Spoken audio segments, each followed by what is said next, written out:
ਹੁਣ ਅਸੀਂ ਇਹਦੇ 'ਚ ਨਿੰਬੂ ਵੀ ਪਾਵਾਂਗੇ, ਇਹ ਵੀ ਬਹੁਤ ਜ਼ਬਰਦਸਤ ਲੱਗਦਾ, ਅੱਛਾ ਲੱਗਦਾ, ਮਜ਼ੇ ਦਾ ਬਣਦਾ ਇਹਦੇ ਨਾਲ। ਤਾਂ चेक करके दिखाने हैं कैसी बनी है। बिस्मिल्लाह। अस्सलाम वालेकुम, क्या हाल चाल है? आप लोग ठीक ठाक है? अज असी बना रहे हैं छिलके वाली दाल। यह वाली जी दाल है साबत है, जी माश की दाल होंगी है वो छिलके वाली है। यह वाली दाल बहुत ही मज़े की, बहुत अच्छी बनती है। अज तुहानू बना के दिखाने। यह साडी दाल है 1 कप माश की, तो यह 10 मिनट वास्ते असीं इहनूं पानी च डुबो दिता। तो यह हुण असीं तुहानूं दिखाउने हैं। यह साडा 1 चम्मच जिहड़ा है मिर्च, रैड मिर्च है, 1 दादड़ मिर्च छोटा आधा चम्मच, 1 ही चम्मच साडा नमक दा, ते आधा चम्मच साडा हल्दी दा। इहदे विच जरा नमक मिर्च जिहड़ी है करारी अच्छी लगदी है। तो हुण तुहानूं असीं दसदे हां। थोड़े ज़्यादा पानी दे विच पकदी है, इहनूं पहले असीं उबालांगे। बिस्मिल्लाहिर्रहमानिर्रहीम। असीं 1 मग जिहड़ा है पानी दा पाता। ते हुण असीं इहदे विच नाल ही लसन पा देना। एक साडे कोल 8-10 जवे जिहड़े साडे कोल लसन दे उबाला आउंदा, फिर तुहानूं दिखाने।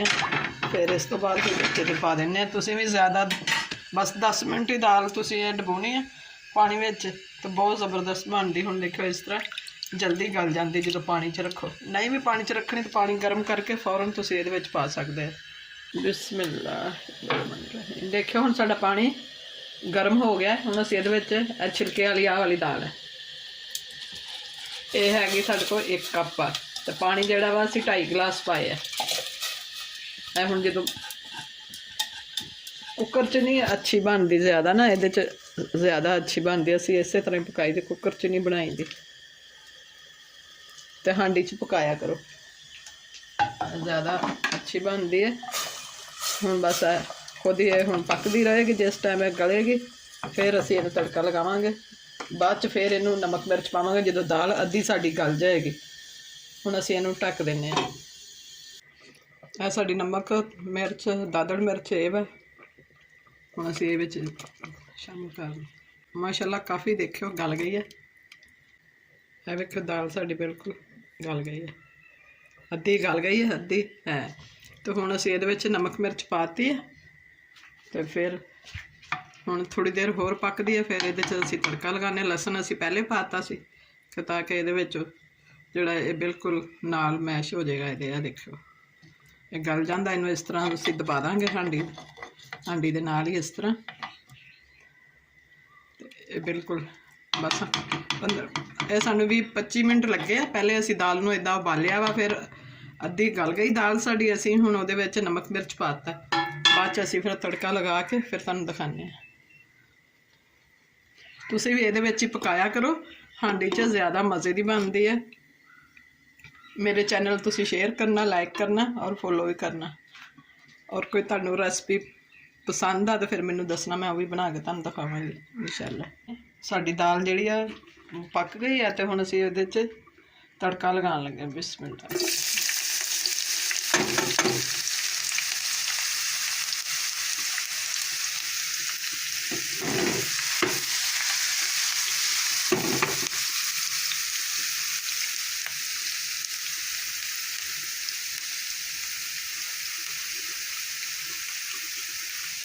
साडी दाल भी माशाअल्लाह पक गई है। देखो दाल भी साडी बहुत अच्छी हो गई है।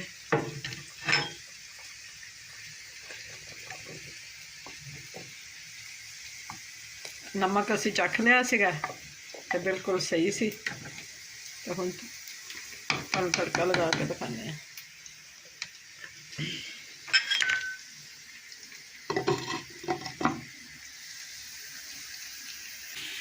देखना साडा प्याज माशाअल्लाह बहुत अच्छा हो गया। हुण असीं इहदे विच पाने आ लसन दियां भुक्कां पाने आ। सब्ज़ असीं अपने बाहरों पलाट के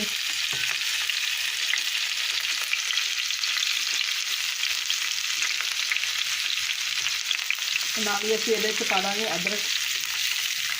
पहले असीं लसन दाल दे अंदर ही पाया सी उबाल के, जो दाल उबाली है। हुण जिहड़ा लगाता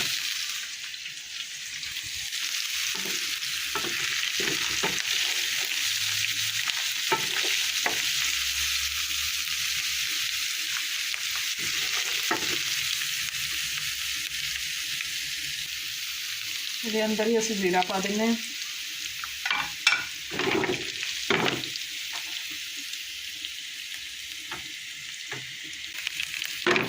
साडा तड़का माशाअल्लाह बहुत अच्छा बनया माशाअल्लाह।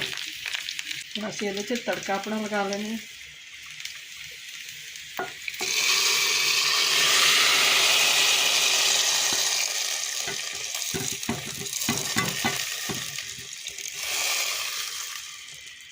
देखिए साडा हुण तड़का माशाअल्लाह बहुत अच्छा लग गया।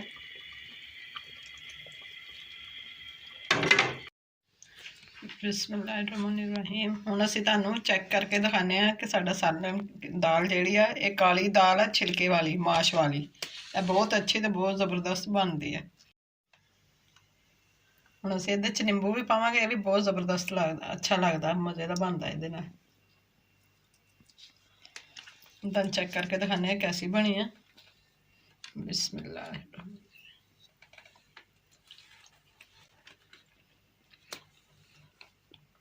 बहुत अच्छी तो बहुत मज़ेदार बनी है। पका के दसना मैनू किस तरह की बनी है। तो फिर तुहानूं मिलांगे नवीं रेसिपी दे नाल। तुसीं मेरे चैनल नूं शेयर करना, लाइक करना और फॉलो भी करना। नवीं रेसिपी दे नाल मिलांगे। अल्लाह हाफिज़।